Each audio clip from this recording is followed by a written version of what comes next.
నా గొంతు బాగాలే, గొంతు వల్ల ఎక్కువసేపు మాట్లాడలేదు. బాబు మాట్లాడతాడు. ముఖ్యంగా ఈ ఉపాధ్యాయుల ఎమ్మెల్సీ గురించి ప్రచారం నిమిత్తం వచ్చాము. ఇప్పటి వరకు అన్నీ సానుకూలంగా ఉన్నాయి. ఇక్కడ టీడీపీ ప్రభుత్వం వాళ్ళ మటుకు చాలా అవకతవకలు చేస్తున్నారు, అక్రమాలు చేస్తూ ఉన్నారు. ఒక స్కాన్ గుర్తించి దాని మీద స్కాన్ చేస్తే టికెట్లు కూడా ఇచ్చే సౌకర్యం కూడా కల్పించారు. నిన్న గోపాలపురంలో సచివాలయ ఉద్యోగులతో పాటు డబ్బులు కూడా పెంచిపెట్టారని చెప్పారు ప్రెస్ మీట్ అయిన తర్వాత. ఇలాంటి అన్యాయాలు అక్రమాలు చేస్తున్నారు. అయినా కానీ మా క్యాండిడేట్ ఖచ్చితంగా విజయం సాధించే దిశలో దూసుకుపోతున్నాడు. జీవి సుందర్ ఒక మేనిఫెస్టో రిలీజ్ చేశాడు. ఆ మేనిఫెస్టో ద్వారా ఆర్థిక అంశాలు లేని ప్రజలకు మంచి చేసే కార్యక్రమాలు, అంటే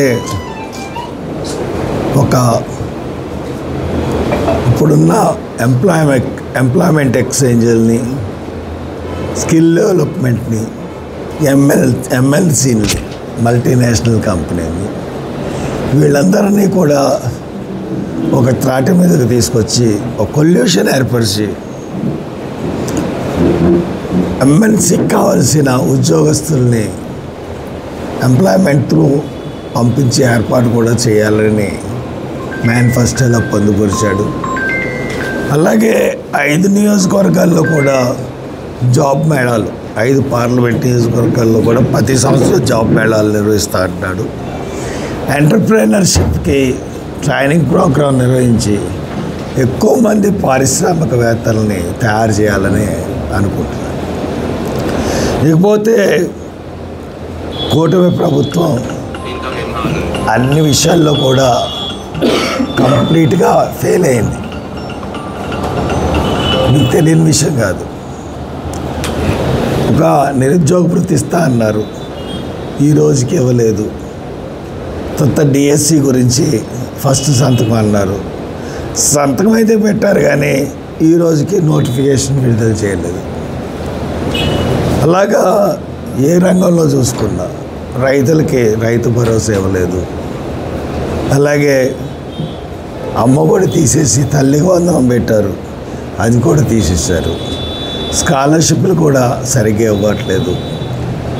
ఎన్నో వందల కోట్లు స్కాలర్షిప్స్లో ఉంటే అరకొరగా విధిస్తున్నారు తప్పితే దానివల్ల ప్రైవేటు స్కూల్లో ఉన్నటువంటి ప్రైవేటు అధ్యాపకులు వీళ్ళందరూ కూడా చాలా ఇబ్బందులకు గురవుతూ ఉన్నారు.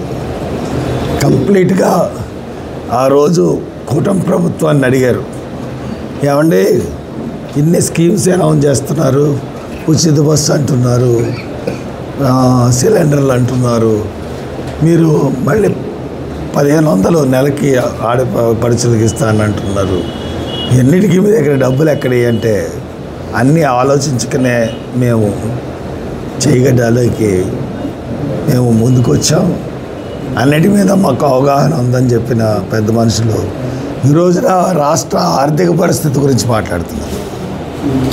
చాలా సిగ్గు చెట్టు.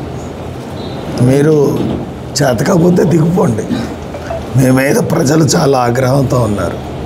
నిన్న రైతుల విషయంలో మనం చూసుకున్నట్లయితే పత్తి రైతులు, మిర్చి రైతులు వీళ్ళందరూ వర్షాలు లేక బాధపడేవారు. ఇప్పుడు వర్షాలు ఎక్కువ అయ్యి బాధపడే పరిస్థితి వచ్చింది. నిన్న జగన్ వెళ్ళేంత వరకు అక్కడికి వాళ్ళకి కేంద్రానికి ఉత్తరం రాయాలి వీళ్ళ గురించి అన్న ధ్యాస లేదు. ఎంతసేపు పాచిపోయిన లడ్డు గురించి మాట్లాడతారు, సనాతన ధర్మం గురించి మాట్లాడతారు. చాలా ఆఫీసులో ఈ రోజున మనం చూసుకున్నట్లయితే జనసేన ఉప ముఖ్యమంత్రి, జనసేన అభ్యర్థి, జనసేన ఉప ముఖ్యమంత్రి పవన్ కళ్యాణ్ ఫోటో కూడా మెల్లిగా కనుమరుగైపోతుంది. మా దగ్గర సాక్ష్యాలు ఉన్నాయి. ఆ ఫోటోను కూడా తీసేయాలని చూస్తూ ఉన్నారు. కాబట్టి జనసేన కూడా ఈ రోజున ఇండిపెండెంట్ అభ్యర్థికి సపోర్ట్ చేయాలని సూచనలు ఇస్తూ ఉంది.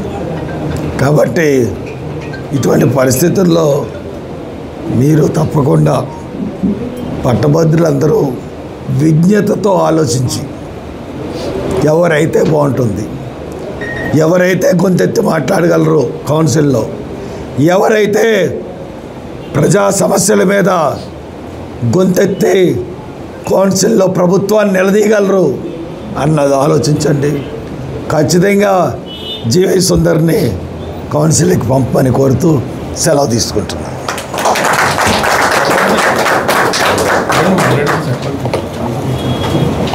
సరిపోద్దా? ఏం మాట్లాడించాలి? నా గొంతు